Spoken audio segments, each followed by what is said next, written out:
Ladies and gentlemen, Max Keiser is in studio with us right now. He was having a fit during the break, but we have gotten him to put his big boy... Yeah, right here, right now. I want to be a Texan, too. I want some fun. I want some barbecue. I want a big hat. I saw hats in the airport. I want a big hat. I want a Molon Labe t-shirt. I want it all. I want it all. Don't you understand, Alex? I'm ready to be converted. I'm ready to be Texan. I'm here. I'm all here. Let's do it. Are you in your manic phase right now? Because when I hung out with you a bunch in London, you were pretty subdued. Well, you know, being at the headquarters of the Infowars as a transcendent event, it takes me to a new place, a new level. You know, I've been watching it for years. I've been listening for years. But to be right here, ground zero of the Infowars is exciting. I know. You were running around in circles yelling in the green room for 10 minutes. And you just landed. You are turbocharged. I was up at 5 a.m. this morning, got on the flight, came right here from the airport, and here I am to talk with you and to discuss all matters that need to be discussed, as only you can. How is London right now? Well, as usual, it's raining. This is an interesting culture of people that like to live within a rain cloud and worship mushrooms. That's pretty much their entire cultural bearing. Being here now, it's about being in the sunshine, and it has kind of a, great effect on the mind because all those sun rays are coming into my brain, coming into my eyes, and I'm so glad to be out of London. I think that's the point I'm trying to make. Are you going to go native and start buying 50 caliber rifles? I tried to buy a shotgun at the airport, but they said they don't sell them at the airport anymore. You got to go to the bank, and they'll give you a shotgun if you open an account. But no more at the airport, I guess, because that whole 9/11 thing. But nevertheless, everyone seems to have got a hat and a gun. So, that's all I need. I'm ready to go. And the Texas women. What gun would you recommend for a starter like myself, being a Yankee from up north? What gun is a good one to start? Do you have a big history of firearms? I used to do a little sharpshooting in my day. I bet. So what are you into now? Personal defense? I mean, this would just be for something to go to the corner donut shop. What would I need? Like a 45 caliber? Just to get from point A to point B. For my... Sure. I mean, I would go with something like a... If shows up, for example, what do I need to blow them away? That's what I'm asking. A handgun, something like... Yeah, you want something to protect yourself, like a little Smith & Wesson 357 Magnum, kind of Tuck Deluxe, I guess, would be kind of the family of a smaller... little high-powered handgun, 6 shots, 5 shots, just something that's there, but it's got the energy you need to stick right into somebody's chest that's assaulting you and put them down for good. Assert my freedom. That's what Let me show you what you need right here. My freedom. I need to make it clear that I am pro-freedom. This is what you need right here. Holy mackerel! I tell you what, he's gun crazy. Just make sure they're all unloaded. Bring in M4s, Reapers, and 50 cals right now. I think we need to just look. I want both 50 cals in here. Okay, we'll bring them all I want Reapers. Bring them all in. We're going to do... I want 223. Yeah. But I tell you, you're here, so I'm going to unload this. Yeah, good idea. Although, if Stacy was here, she'd say the opposite. She'd be loading it. That's the way she likes to handle. Yeah, it looks fantastic. It looks great with that suit, by the way. You like it? Yeah, I think the chrome in the suit. It's a nice look. It's all there. But, I mean, you think Rachel Maddow likes this? Well, Rachel Maddow's packing something. It's not a gun, though. It's packing the same thing that the first lady is. The vernacular would be a strap-on. I mean, I know it's a family show, so I don't want to go down. You mean she's got a rifle strapped to her side? She's got a rifle strapped. That's enough. To the side. Stop it. Exactly. This is a family show. I apologize. That's what we're talking. Stop right there. Stop right there. Don't you ever talk bad about the daughter of Janet Reno. No, the illegitimate daughter of Janet Reno and William Jefferson Clinton. Look, if God, the granddaughter of Osama bin Laden. If God comes back and it turns out she's a lesbian, then we're all set. Rachel Maddow will be leading us to the promised land. That's all I'm saying. We're in good shape. Clearly. What is wrong with you, man? I'm here. Did you hear we're now accepting Bitcoin? Of course, after me, banging you on the head for years and years and years, Alex, finally you've seen the light about Bitcoin, and I want to take full credit for that, as I normally do for things that I deserve full credit. I think you deserve a lot of credit. I think full credit. I'm not fully endorsing it, but people have adopted it. It's working pretty good. The system's coming. On YouTube, he didn't mention my name, which I was surprised, given the fact that... Should I have added at the end of my little cupcake, Max Keiser? I should have said Max Keiser. What is Stacy's little nickname for you? Terror. Terror. Just it. That's all. Terror. Here comes the terror. Just a tiny terror, or TT for short. Tiny terror. That's it. Wherever I go, terror follows. If you see me in your town, it usually means things are going to go bad. So when I was in Athens, the country went bankrupt. I went to Ireland, they went belly up. Now that I'm here in Austin, I mean, it doesn't portend well for this town. That's why I'm thinking maybe I should get it. I don't know if that's very scientific. You go to the places while they're hotspots. Well, there's a cause and effect here. You know, it's not, the jury's still out. But that's why I'm anxious to get, you know, a gun. Just in case, you know, because I figure if things pop off, everyone else has got a gun. Wait, are you talking about moving to Austin? Well, no, I mean, I'm here for the next few days. But, I mean, is that a good idea? Should I move to Austin? I think you should move to Austin. Really? It's supposed to be a fantastic growth town. I've heard on your show you've got a lot of growth in Austin, a lot of new people moving to Austin, but you've got a lot of people coming from all over the country. We need to balance it out because I think you're getting some influx from folks that are not maybe true to the origins of Austin in its Texas background. Well, yeah, no, they've already destroyed California, so they're fleeing here, but then immediately start doing the same thing they did in California. We need more info warriors. So I would clearly be an info warrior. So it helped balance out the migration of, let's call them non-info warriors. Yes, I don't know, though, if Austin's enough of a mega city for you. Paris, London, Austin. Yeah, well, the thing is growing quite rapidly. So you like to get in on these things while they're, you know, developing.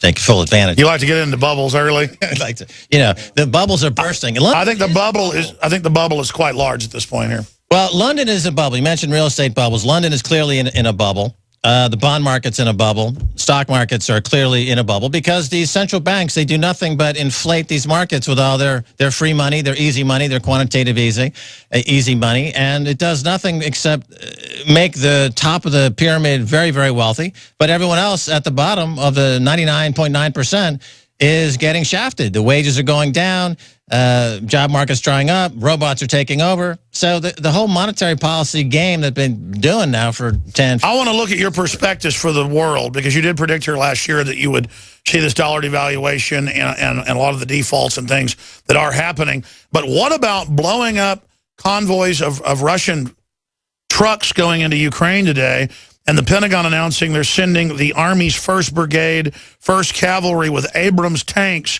to the border to prepare for basically battle with the Russians? Look, there's a pipeline that has its origin in that area. I know, but this isn't the Iraqis we're robbing. Now it's the Russians. Yeah, because they do own that pipeline. I mean, right. You got Russia, Iran. Russia, Iran are now coming together in a way that they would potentially supply Europe with 50% of their gas, natural gas, if this pipeline is completed. The PARS, I think, is the shorthand for this pipeline. And, of course, the U.S. and Saudi Arabia doesn't want that to happen.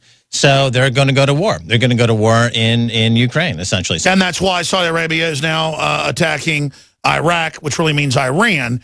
And then our media acts like Obama is bombing ISIS when it is literally hatched from his loins.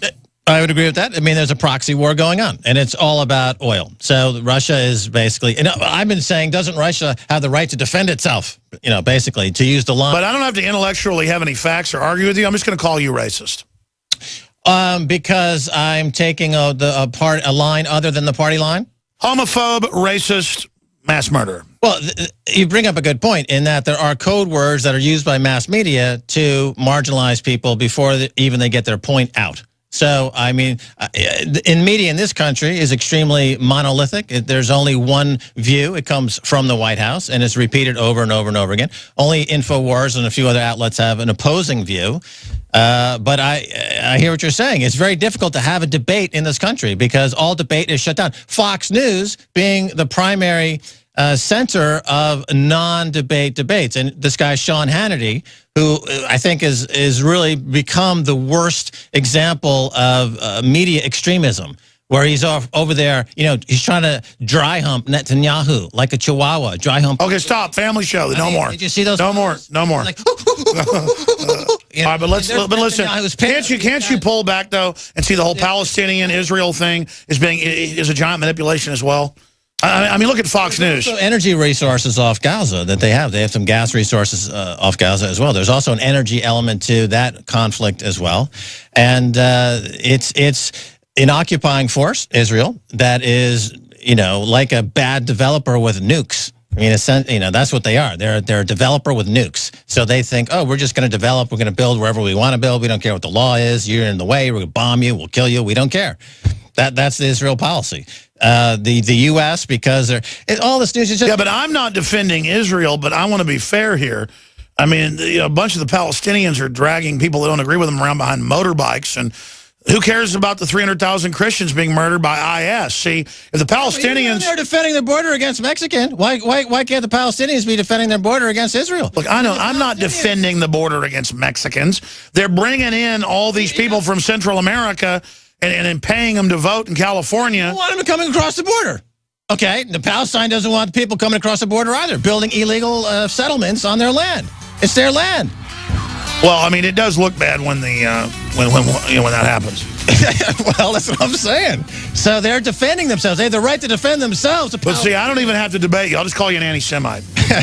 Well, Semite now means terrorist, thanks to what Israel's been doing. According to Israel's definition of anti-Semitism, according to Israel now, that means you're anti-terrorist. Let's be clear. I'm really confused now. Let's be clear. I want to talk about terrorists. Stay there. By the way, where are the firearms? I wanted the 50 cals and stuff brought in here 15 minutes ago.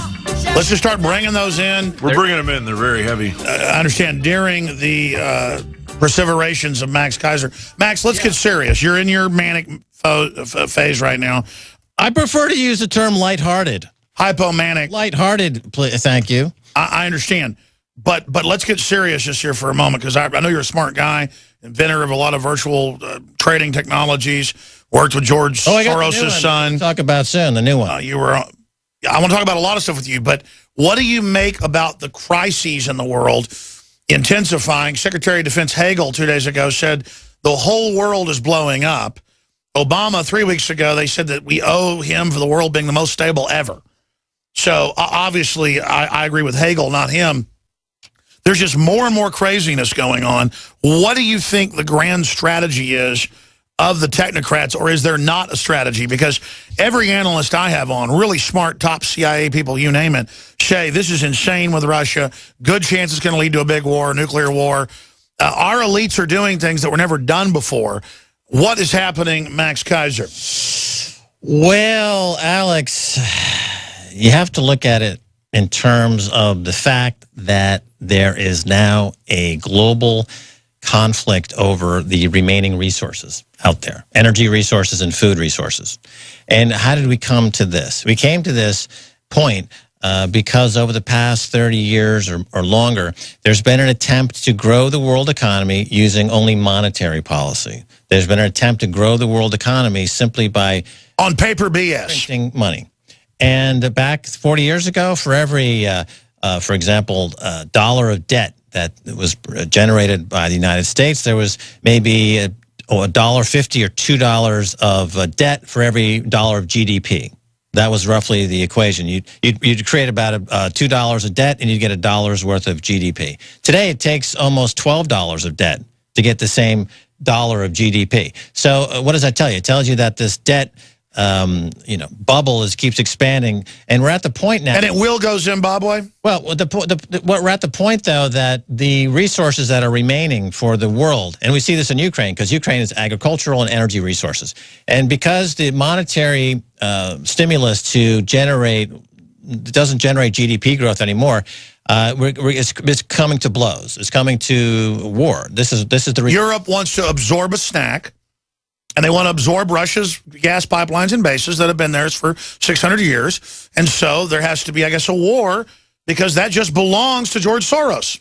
Well, look, after World War I and World War II, all that money in Europe ended up going to the U.S. That was for safe haven. So the U.S. inherited a tremendous billions and billions of dollars worth of cash. And they created, as we all know, in the 70s, the petrodollar with the Saudi Arabia. But now we're in an interesting inflection point where if Iran and Russia are successful building this gas pipeline into Europe, they could have 50% of the gas flowing into Europe very soon. That would completely undermine the dollar and completely undermine the U.S. hegemony and U.S. post-World War II strategy. But this isn't... They're going to go to war over this. But it isn't even really U.S. It means the corporate interests that run the U.S. Okay, fine. I mean, you can call that as well. But the corporations that represent the U.S. corporations, the agriculture, like Monsanto is a big one, or the big oil companies, they are now understanding that the only way that they can protect their position is to go to war. So they're going to war. I think we're on now at the beginning of a major global war over the region that's in the past been the region that where wars have started with players that in the past have gone to war with each other. So I think that's where we're at. Ukraine is the staging ground for this this conflict. I don't lionize Pooty Poot, as Bush called him, a man whose soul he could trust. But, I mean, Russia is not offensive right now. They're not stirring stuff up. They're trying to be free market. Our government's trying to overthrow them, messing with them. And, I mean, they just can't bully Russia like they did Iraq or Syria. I just can't believe the neocons and the Democrats are trying to bite something off this big. They're delusional. We know from the Victoria Nuland tapes that the EU and the U.S. And the IMF and the Western forces were anxious to put in a puppet government in Ukraine. And they succeeded in putting in a puppet government to put the interests of these corporations like Monsanto and others forward. And the people in Crimea decided they didn't want to have any more to do with this. They voted a referendum to leave. They were then subsumed by Russia. The people in eastern Ukraine are saying, you know, they're getting bombed every day by Kiev. Eastern Ukraine looks like... Oh, I know. They voted to not be part of the EU, so the CIA overthrew the country.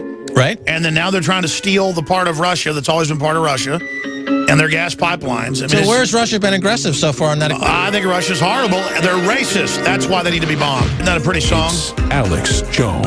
Gorgeous. I prefer the Billy Idol myself. That's the kind of intro in music I like. I agree. You know, Billy Idol.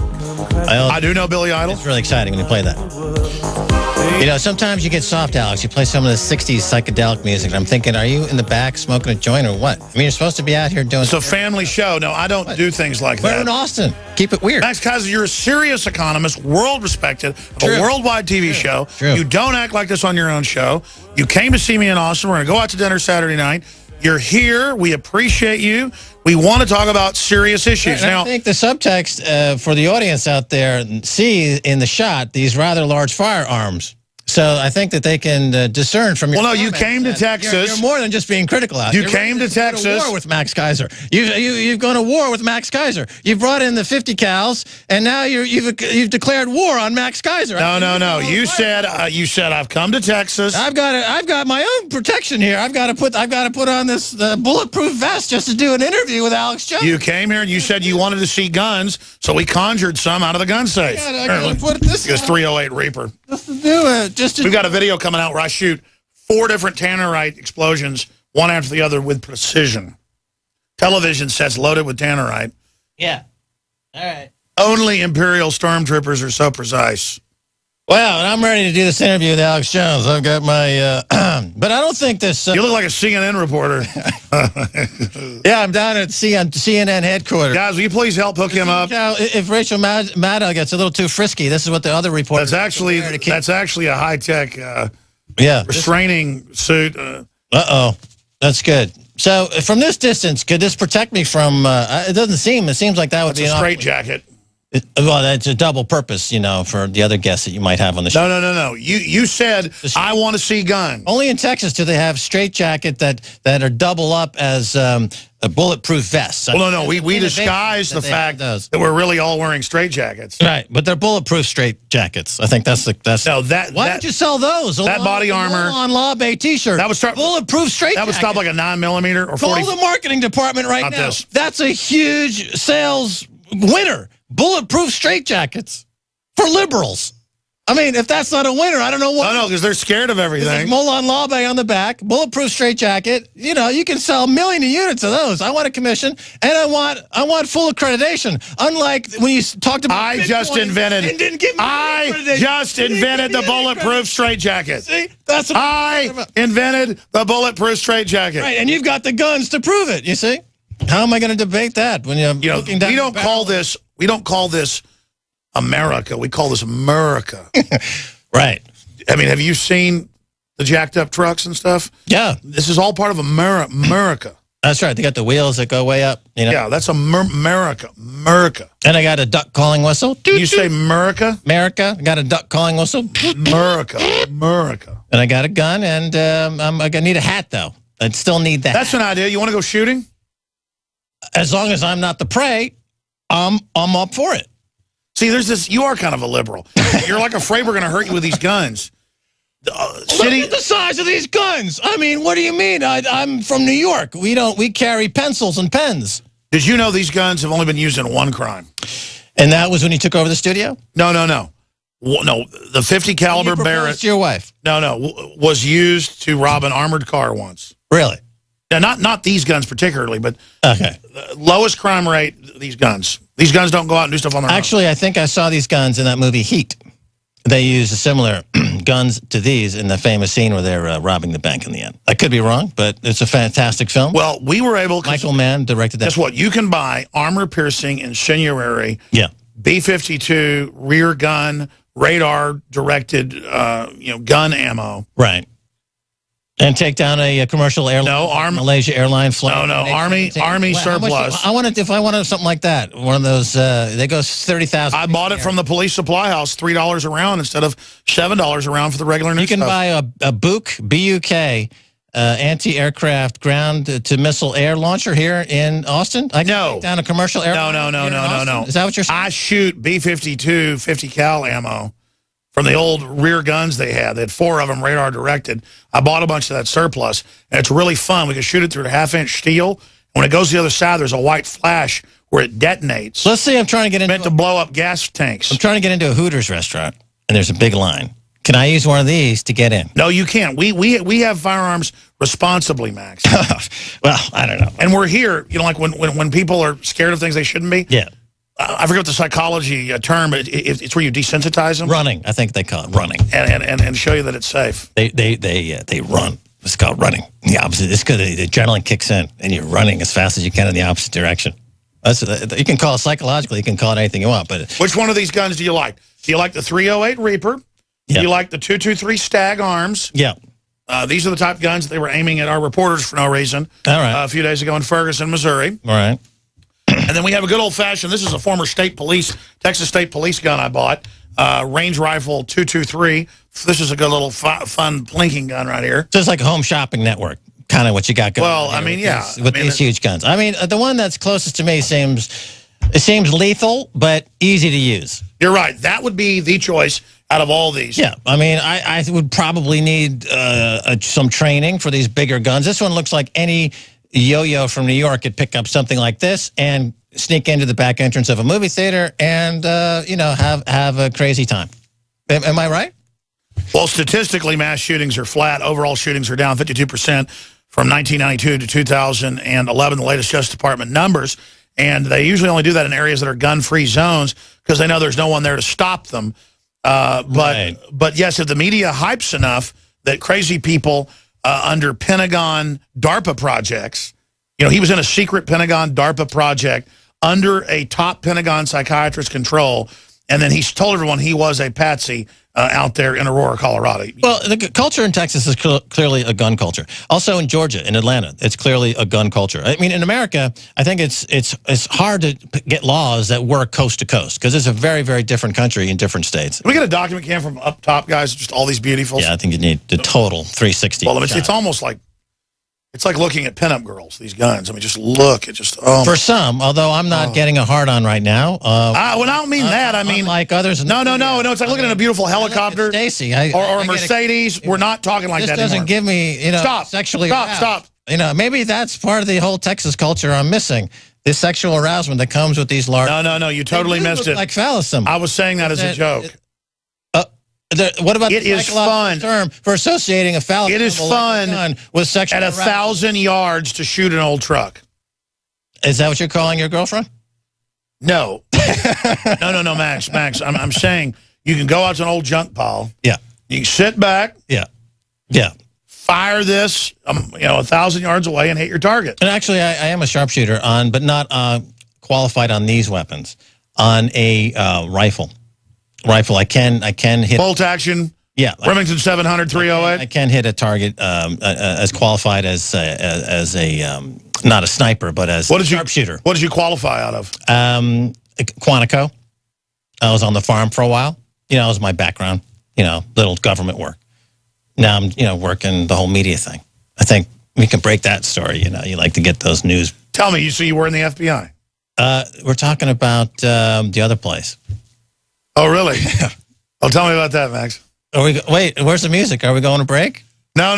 Tell me. No, of course, I exaggerate. But, Mike, I actually learned how to shoot a gun in high school. That's where we were all taught that in gym class. Are you really from, like, a spaceship or something? We had gym class, and we had up in, I went to Mamaroneck High School in New York. And we had a part of gym class, you got trained on bolt-action rifles. Well, I just want the viewers out there to understand that these firearms are not going to sneak out of here at night and go hurt anybody. No, of course not. Because guns don't kill people. People kill people. That's right. That's right. That's right. Now let's get serious. Yeah. Max Keiser, what do you think about them sending tanks to the Russian border, sending the Army's 1st Cavalry Division to the Russian border? Is that a good idea? From the Russian side? No, they're deploying. They've announced that Russia or Ukraine? The United States is sending it to multiple Baltic states, including Ukraine and Poland, to the Russian border. Right. They're getting ready for an insane provocation. So while liberals are shaking in fear that Texans have firearms and are afraid of movie theater shooters that happen, once in a blue moon, and everybody hypes up, and our government's messing with people with 20,000 nuclear weapons. Absolutely. What do I think? I think that they are getting ready for a major conflict. They're in a major conflict because the global economy is shrinking. The U.S. Economy is based on what I call the martingale betting system, where they have to constantly double down on taking over these countries, even though it's a failed strategy. They think that they're going to, next bet is going to be the winning bet. They think that by doing what they're doing in Ukraine and moving against Russia, that somehow this is going to make all of their bond markets profitable. At the moment... So let's be clear. It's the financial people that feel insulated, who just make 40-to-1 bets like Corzine, are delusional. Well, think about the Pentagon takes up 50 cents of every tax dollar. So $1.5 trillion collected in taxes last year went to the Pentagon. The daily gasoline spend by U.S. military is $250 million. I could be, it might be wrong on that. It might be $250,000, but it's some enormous number of every single day that the U.S. military needs to gas up all of its vehicles. So this is an enormously cash-intensive business, running an empire. The same thing happened in empires of old. You run out of cash eventually, and then on the margins, on the periphery, it starts to collapse. I think that's what's happening in the U.S. But I don't have to intellectually listen to what you just said or the historical facts backing it. I can intellectually trump you by saying you're racist. As we've said, in the media space in America today, there are dog whistle words that you can say to get to stop debate. If you say racist, if you say homophobic, etc., these are dog whistle phrases that chauvinist stop the debate in its chauvinist and bring out a whole. What are some of the others? 2 + 2 = 4. That's a thought crime. Well, I mean, unfortunately, in this country, in my opinion, you don't have enough of what I would call a shock left. I mean, you have like a Rush Limbaugh, which I think is more of a shock right, and you have yourself, which I would consider more as in the center. Believe it or not, people always associate your show with being on the right, but I don't think so. You have guys. It's more shock libertarian, but we're not trying to be shocking. There's shocking stuff going on everywhere.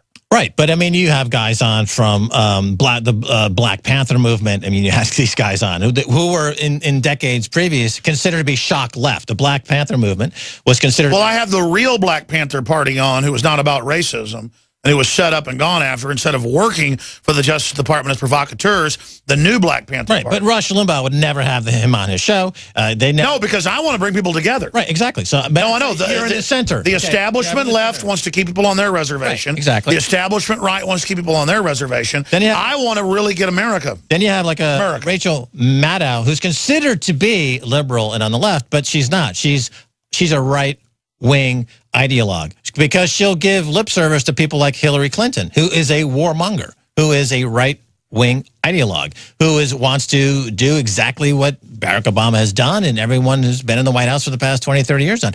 Bomb countries, grab assets, leverage the banking system, etc. So there is. But she has a short haircut and is arrogant. Therefore, she's smarter than us. Well, who's on the left? There is maybe Amy Goodman at Democracy Now! Is actually, you could say, is more on the left, but doesn't get the carriage, doesn't get the distribution. So who is on the left in this country? Nobody. If I were in this country, I would go opposite Rush, and I would meet him in the ratings. We would both be doing, you know, whatever he gets, 20 million a day in listeners. But no one in this country would ever put me on the radio against Rush Limbaugh because then the entire facade would collapse. Well, here's the thing. There isn't a market for what you're saying. There is in the internet and because I wouldn't even call it left, but I get your perspective. Limbaugh is speaking to a certain niche crowd of AM listeners that were listening when he came on air when they were 60. Now they're 85. No, I mean, I'm serious. And so it's well known in the radio industry that as he declines, it's going to be a libertarian seat. And that's why I've had a lot of the big execs over the years call up and say, yeah, you'll be the next Rush Limbaugh. And, of course... could very well be. I mean, you've got the huge audience. You've got the... well, I don't even care about that.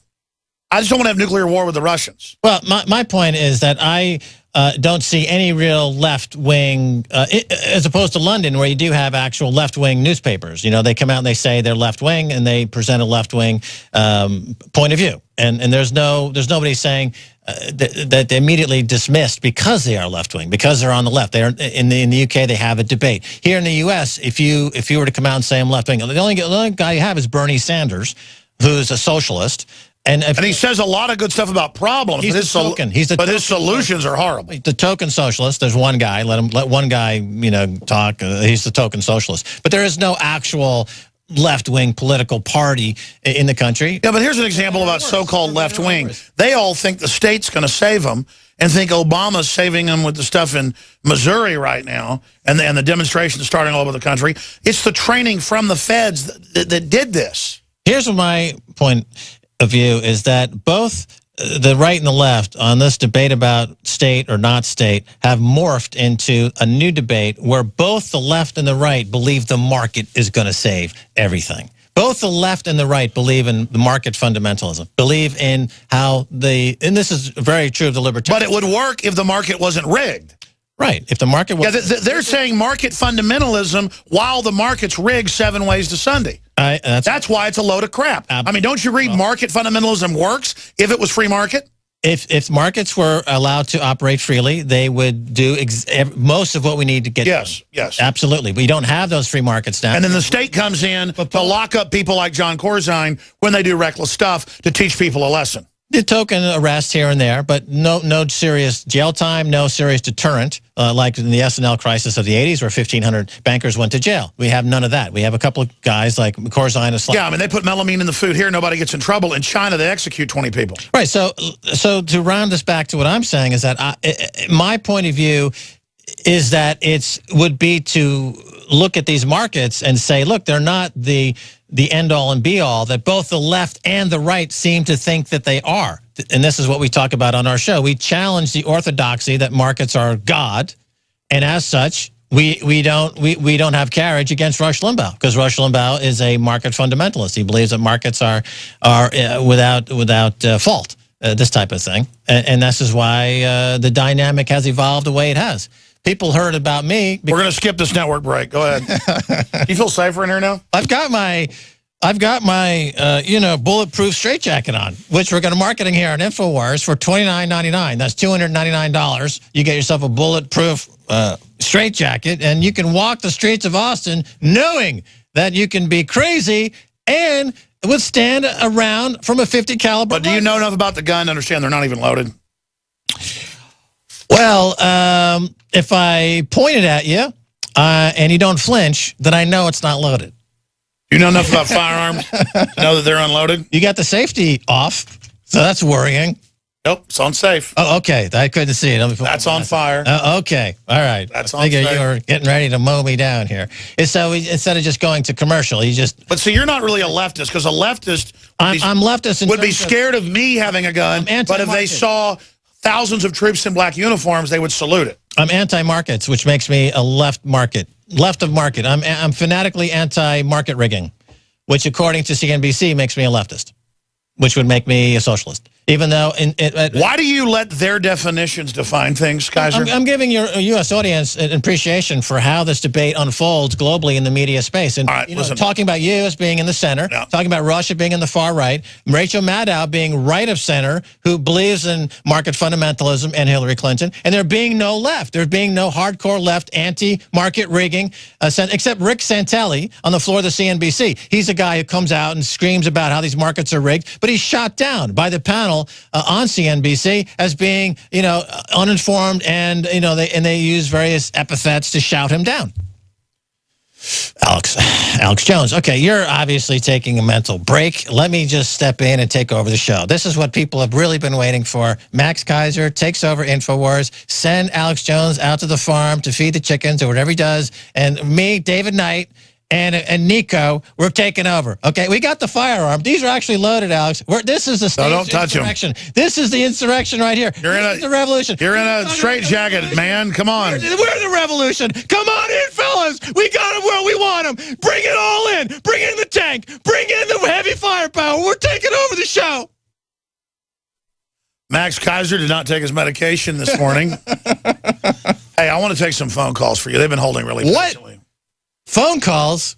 Hey, what do you think of the Missouri? What do you think of the Missouri situation? It's as I tweeted, I said everyone dismissed Alex Jones saying that martial law would appear in America. Who's laughing now? I mean, you've been talking about this for ages. That was martial law. They have it ready to go. Every town across America, they've got. What did you think of them attacking TV crews, gassing them, chasing them, shooting with bullets, and then they said no. They thanked us. We were helping them. You don't see that. I mean, you don't see that in Moscow. That is 1984 level baloney. Well, I mean, that is really where are they getting off? Just like trying to act like villains. Because I don't want to demonize the police. That plays into the whole deal. I don't want to do that. They're obviously doing exactly what they criticize Russia and other countries of doing by killing or attempting to kill journalism and getting rid of any kind of record of what. I know, but announcing, turn your cameras off, then attacking, throwing the equipment around, and then saying we were helping the reporters get to a safe area. They chased them down, shot them with rubber bullets, flashbanged their cars. Right. Well, your Infowars had a live stream. And I think one other group had. That's like saying Ted Bundy was trying to help those young girls he'd pick up at the shopping mall. Hitler was trying to help the Jews. Well, that's not true. Right. Or Netanyahu is trying to free Gaza. That's not true. Well, Hamas are pretty bad guys, though. But you would defend yourself against somebody coming into your neighborhood and building. Sure. My issue is that Hamas does a lot of bad stuff as well. Doesn't Palestine have the right to defend itself? America had to defend itself against the British. They staged a revolution and insurrection. I mean, the Palestinian people have been. Listen, I'm not against the Palestinian people. My point is, where are they talking about ISIS murdering everybody? Where's the big lobby for that? Well, it's a day-to-day struggle for survival right now against the occupying force of Israel that's in there just killing kids and babies. No, but they had marches in Austin a few weeks ago, Free Gaza, and airplanes flying around saying it. And then people call me up going, we know you work for Israel, blah, blah, blah, which I don't. So I don't like the vitriol and like the holiness, like you're God or something, if you say Free Gaza or if you're part of that. And it's just, I'm sick of the whole thing. We sent a journalist to Gaza using StartJoin, my crowdfunding site. I know. Scriptonite is her name, her blogger name. She just arrived there this week. Thanks to listeners who listen to you and listen to me on your show, we crowdfunded a few $1,000 to send this woman to Gaza to report directly from Gaza. I agree with you. We need more information. That's why we've crowdfunded. Well, I've had folks on about the Rachel Corrie story, with the bulldozer. The Caterpillar bulldozer? Yeah, I mean, Caterpillar bulldozer. The point is, though, no amount of Gaza worship will ever reprieve me So I just need to say I fully support Israel and think they should nuke the entire region. And I want to attack Putin as well. I want to have nuclear war with Russia, and I support Israel. I want them to nuke all the surrounding areas. Think of all the fallout, though, from the recent... nuclear weapons don't hurt anybody. It helps them. The genocide. You just saw the police say that helped everybody. The recent... You just saw the police say they were helping with TV cameras. When they shot my reporter with rubber bullets, they were helping them. My reporter thanked them. Think of the fallout we've had now post-Gaza in the professors being fired and the journalists being fired because they said something that was remotely challenging of Israel's position. I think that's reasonable. Arrest anyone that doesn't worship Israel. Chilling of speech. And I think it's wonderful. Well, it's leading to economic collapse because if without competition, you can't have a vibrant economy. No, I actually agree with you. It's very, that's my big criticism of Israel, being serious now. Competition is also part of competition. I don't like the Israel lobby manipulating our internal politics. Right, because it's anti-competitive in a lot of ways. And just keep on that theme, competition is good for the economy. And when you have monopolists in the banking sector and across all the other sectors monopolizing them. Sure, you know Hamas is ISIS, Al-Qaeda affiliated. You know, they have a right. But I mean, here's the deal. Let's say there's two car dealerships. Who is? One's Ford and one's Chevy. If I don't like either one, I'm not working for Ford or working for Chevy if I don't buy either one. Do you get, I don't like a lot of stuff Israel does, but I also don't like a lot of stuff Hamas does. Well, that's... Do you get where, like, I don't like to go to baseball or football games? You're equivocating instead of taking a strong position on this. No, I'm pulling back and seeing the big picture. You're punting.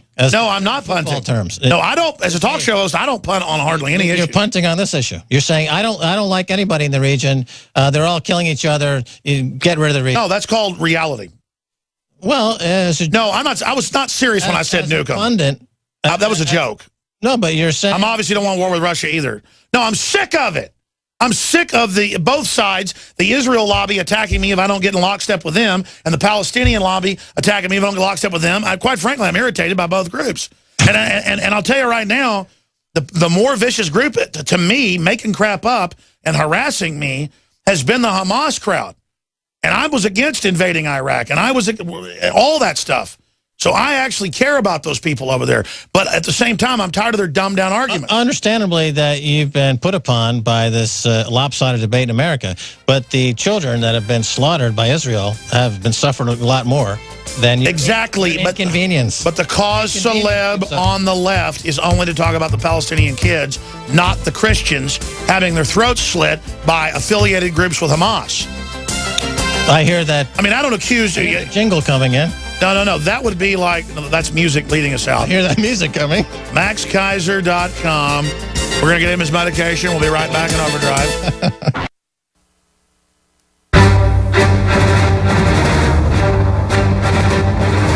Big Brother, mainstream media, government cover-ups.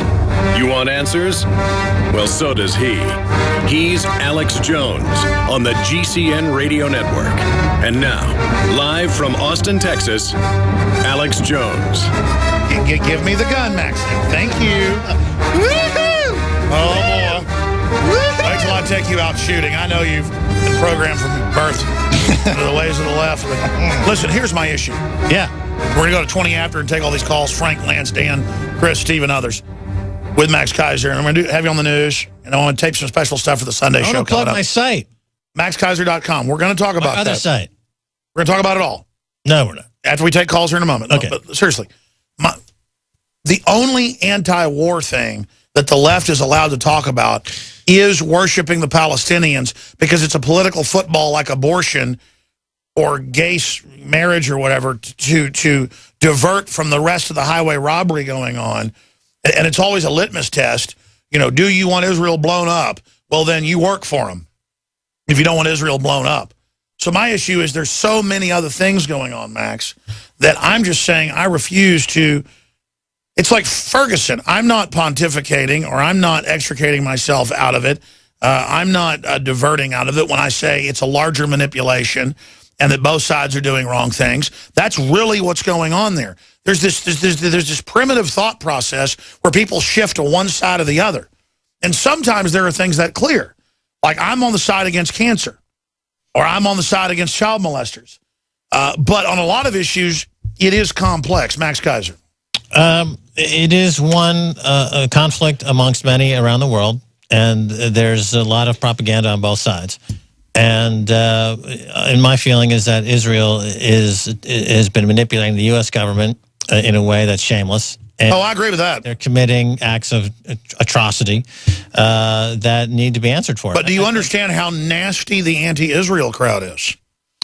Not legitimate people that have real issues. But I asked the same people, like Sean Hannity at Fox News. I mean, if somebody showed up at his backyard and started to chop down his house and move into his house, into his backyard, and take everything he owns, I'm sure Sean Hannity would do whatever he takes to defend his property. So why shouldn't that right be extended to people in Palestine, people in Gaza, who are having their territory removed over the decades? Similarly. So where's Sean on that point? Nowhere. He goes over. Well, that's it, though. The Israelis went into the country in the 40s after World War II. They carved it out. They started blowing up government buildings.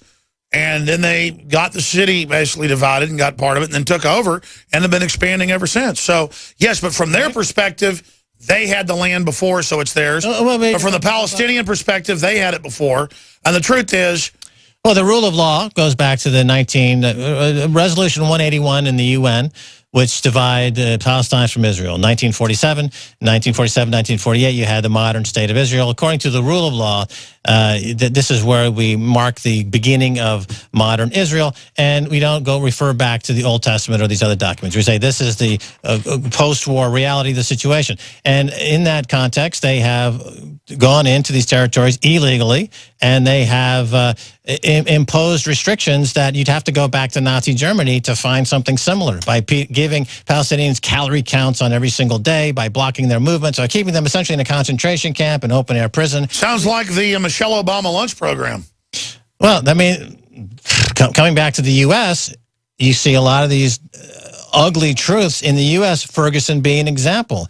The same forces that are driving this occupation in Gaza from a well-armed, well-financed Israel are driving these incidents in places like Ferguson, which are driven by the corporate agenda, corporate media, the same victims, you know, the people in Ferguson that who are being victimized by the sudden martial law being declared spontaneously and having the military show up unannounced, essentially. In just a small town with 21,000 inhabitants, they've got essentially a militia ready to roll out at a moment's notice. Exactly what you've been saying for years, that the danger is within our borders with the same... Well, no, I've not tooted my horn, but it is true. Everything I've worn now is big mainstream news. Because it's here. The police state isn't coming, it's here. We're going to take calls. Max Keiser's got some big announcements straight ahead. But first, your calls. Frank, Lance, Dan, Chris, Steve, and others from Infowars.com Command Center with weapons everywhere. Again, thank you for joining us here on Infowars Nightly News. It is August 15th, 2014. With continual coverage, we're taking over for Leanne McAdoo. I am your host, Max Keiser. Hello, I'm Alex Jones. And we are the Infowar. No, seriously, I'm Alex Jones, and that's Max Keiser. He's here visiting us as he spends time between London and New York City. He's down here working on a documentary film. And I got to say it, Max, thanks for coming on. My pleasure. I remember 5 years ago, when you first started promoting Bitcoin, you were an early guy to get in. You said it was going to become this really dominant cryptocurrency. And all these years later, it certainly has become that with WordPress.com, Overstock, Amazon, Target, CVS, Subway, Victoria's Secret. They're all accepting it. So now InfoWarsStore.com is accepting it. And we're even using a company you're involved with as well, the BitPay. And it's been very, very successful. People are excited about it. I've had my questions about it. I didn't want to be involved early, but the people have voted with their currencies going into Bitcoin.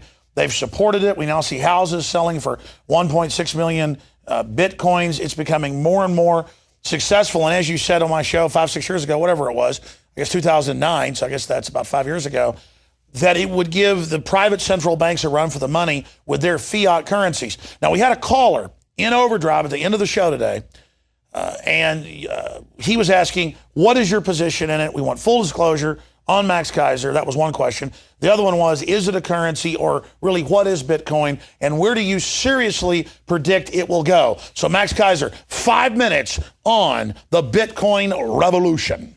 Well, as far as full disclosure goes, I've said from the beginning, going back to 2009, that I've been a buyer of Bitcoin. I've been buying Bitcoin ever since. Obviously, when it was $3 a Bitcoin, I ended up buying a very large position, and I still hold, and I'm very happy I'm holding it. I haven't sold any of my Bitcoin except maybe a few here and there to do some retailing. But I think going forward, the price will continue to go higher, and what's driving the price of Bitcoin, in my opinion, are these financial crises. Remember, it was at $40 a Bitcoin when the banking crisis in Cyprus hit, and it suddenly jumped to 240.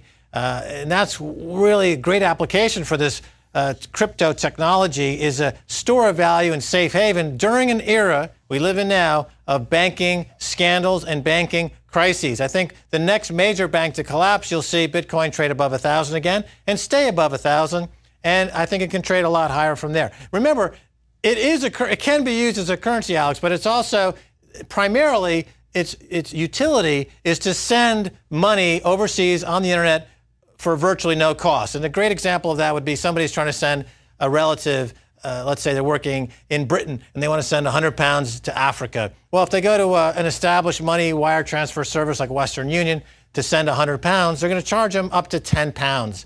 Whereas if you're using Bitcoin to make that transaction, your cost will be virtually zero. And for somebody on the other end of that transaction to save $10 on a transaction like that is very, very meaningful because they don't make any money. So we know why the big banks and Western Union are so angry about this, because I've noticed with things like Bitcoin coming in now, it's been driving down the rates that, in my opinion, these loan sharking institutions are unable to charge anymore. So that really is something positive. It's pro-competition. It's something new, and it makes all of these other entrenched oligopolies, as we call them, stand up, take notice, and either lower their prices to compete or go out of business. So we like competition. I'm pro-competition, free markets and competition. Bitcoin is free market competition in the area of currencies.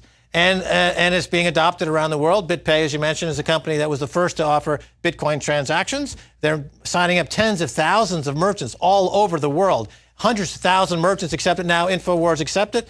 And just to be clear, people can show up at your store. They can use Bitcoin to buy stuff, and you can instantaneously put that into dollars. You're not holding Bitcoin. You don't have to. You could, but you don't have to hold Bitcoin. You're just using it as a medium of exchange, and you're passing the savings on to your customers. So the customers that would be charged for the credit card transaction or some other means to use your store, those costs are being eliminated. They're being cut by 95% or more. That savings goes right into the pocket of people buying the T-shirts and everything else.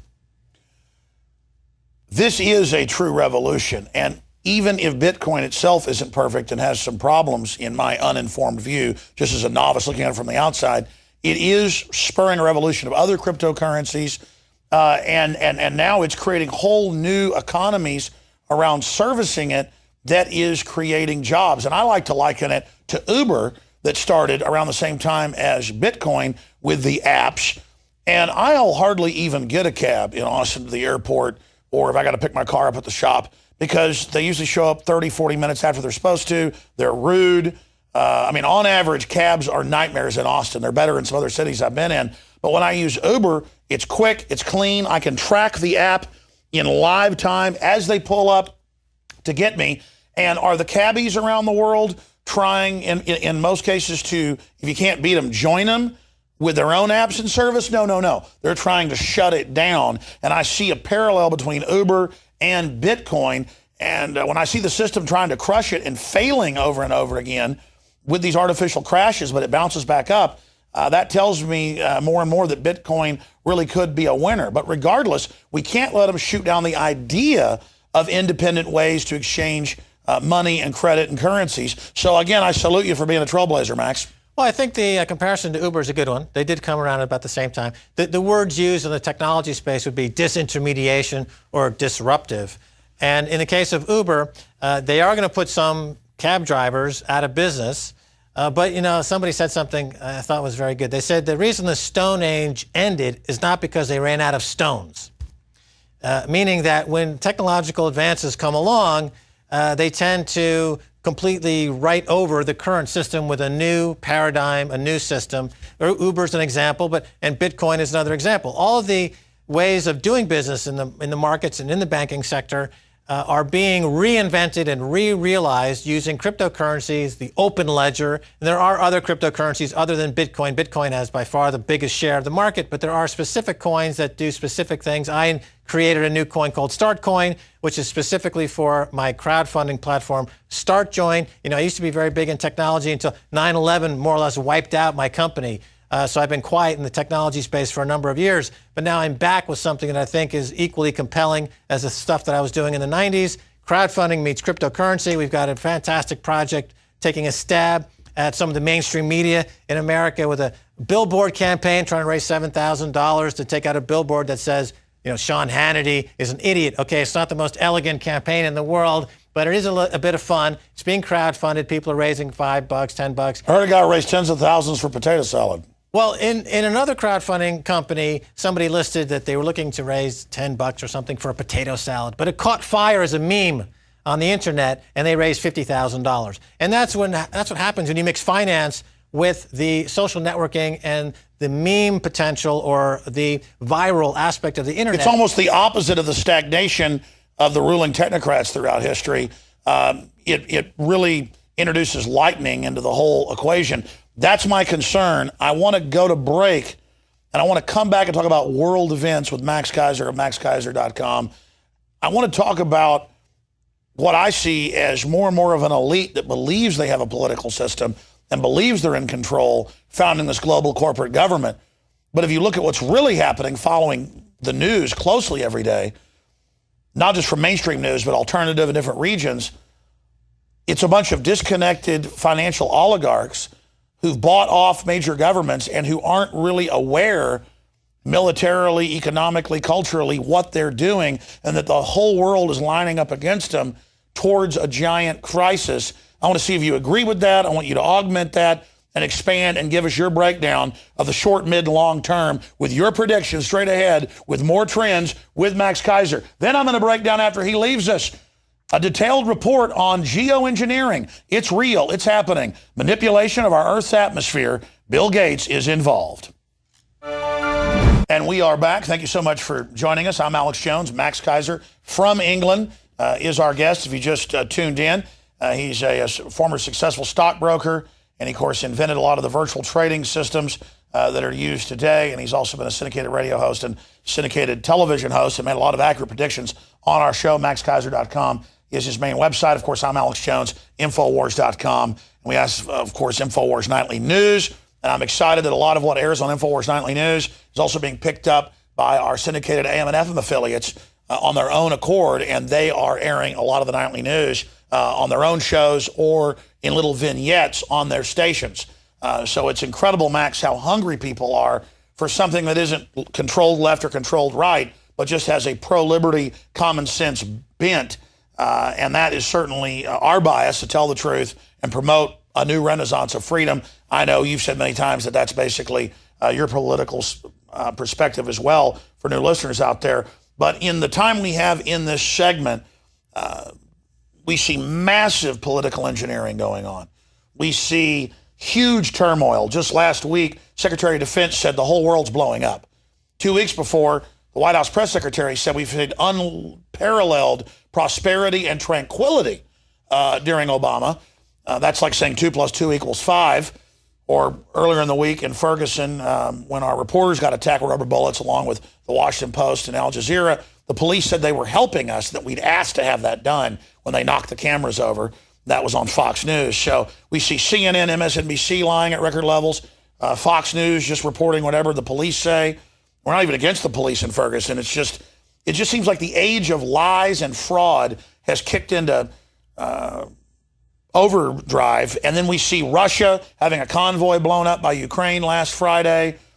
We just see unparalleled things happening right now. U.S. armor being sent to the border, a dollar devaluation accelerating. What are your short, medium, and long-term predictions? And what is the state of the world right now, Max Keiser? Well, give a little background. For the past 30 years, big Western economies and economies around the world have tried to sustain their growth using only monetary policy. That is to say, they've been printing money instead of programs or instead of policies that would increase things like manufacturing. They've been doing whatever they can to lower the cost for corporations and to make up any shortfalls by just printing money. And right now, in 2014, we see the result of 30 years of monetization fail, a huge failure. So these countries that are really become corpocracies, vehicles for companies, are now battling for remaining world resources after having now come to the conclusion that their attempt to aggregate their own pockets purely by printing money, purely by monetary policies, now at the end game. So they're going to go into more of a hot war situation. So resources like water, resources like energy, resources like agriculture. And we see this happening in Ukraine. I think Ukraine is an example of what happens when an agriculturally rich country like Ukraine, which also will have a pipeline going through it coming from Russia, Iran, suddenly catches the eye of the expanding Western European and the American forces that are not able to generate any GDP growth in those countries by printing more money. It used to be that if you printed a bunch of money, you could create some GDP growth. Now, the debts are skyrocketing. They keep printing money,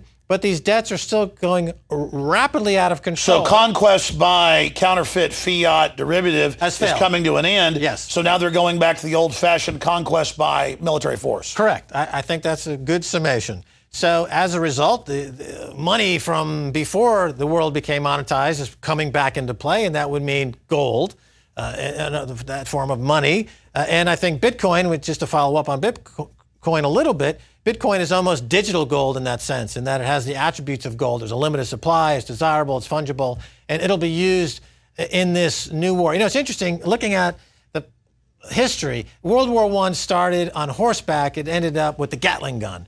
World War II started with the infantry, it ended up with atomic weapons. World War III, which is where I think we're starting now, is going to start with sanctions, which is a very crude economic warfare technique, and it'll end with cryptocurrencies. In 5 years' time, the world financial map will be redrawn due to cryptocurrencies, the public ledger that's inherent in a cryptocurrency, and the ability to move hundreds of billions of pounds and dollars around the world effortlessly, frictionlessly, using the blockchain, using cryptocurrency. That's my prediction. World War III will be defined by cryptocurrency, principally Bitcoin. Well, the West engaging in all this economic sabotage is forcing Russia and others into the BRICS. It's forcing them to set up their own financial institutions. That's true. The BRICS They say necessity is the mother of invention. That's right. The BRICS are creating their own bank to counter the IMF. This is called de-dollarization. So the dollar, which has been world reserve currency since World War II, is losing its use on a daily basis. It almost seems like our political elite are destroying our system on purpose, or is it just pure greed? That's my concern. Is before you had generals and dictators and countries, and they made mistakes and things got bad. Now, the suicide bankers you talk about aren't even looking at Russia might nuke us, and we're moving tanks up to their borders and breaking deals we had. They just want Ukraine, and it's just one more notch in their belt. It really seems like the type of thing historically that leads to disaster. It's a Ponzi scheme. It's a Ponzi scheme made up of sovereign debt, mostly U.S. sovereign debt. And you know, with a Ponzi scheme or a pyramid scheme, in order for it to keep active, you need to expand the base all the time. We know this from Bernie Madoff. We know this from classic Ponzi schemes and pyramid schemes. So the American economy realizes is a Ponzi scheme. That the way to increase the debt of the U.S. sovereign Ponzi scheme fast is to launch another war, because war is incredibly capital intensive. But I guess we've run out of they've run third world countries to blow up. So now let's start it with somebody with 20 million nukes. Exactly. 20,000 nukes. Now they're going up against somebody who has their own energy resources, who has obviously atomic weapons, but they have an enormous legion of hackers, of cyber hackers. I mean, Russia, who is the country we're talking about, is known around the world for having extraordinarily adept cyber hackers and technologists. They're in bed with Iran and China through the Shanghai Cooperation Organization. They want to get a pipeline going from that region into Europe. So who's Merkel going to go with? Is she going to side with Russia, China, Iran? So bottom line, the bravado and the arrogance of the West could be our undoing. Our elite has become completely disconnected from reality. Look at Obama. In 1 minute, how do you see an ending? Where is the dollar going? It's like in casinos, there's a strategy called the martingale betting system, where you have a losing bet, but you double down on that losing bet over and over and over again, thinking you're going to win. I think America is doubling down once again on another losing bet, this Russia invasion, more or less. And I think that will be the last bet. I think after that, America goes belly up. The dollar loses world reserve status, and commodities, oil, food, prices in this country are set to double and triple in the next 3 to 4 years.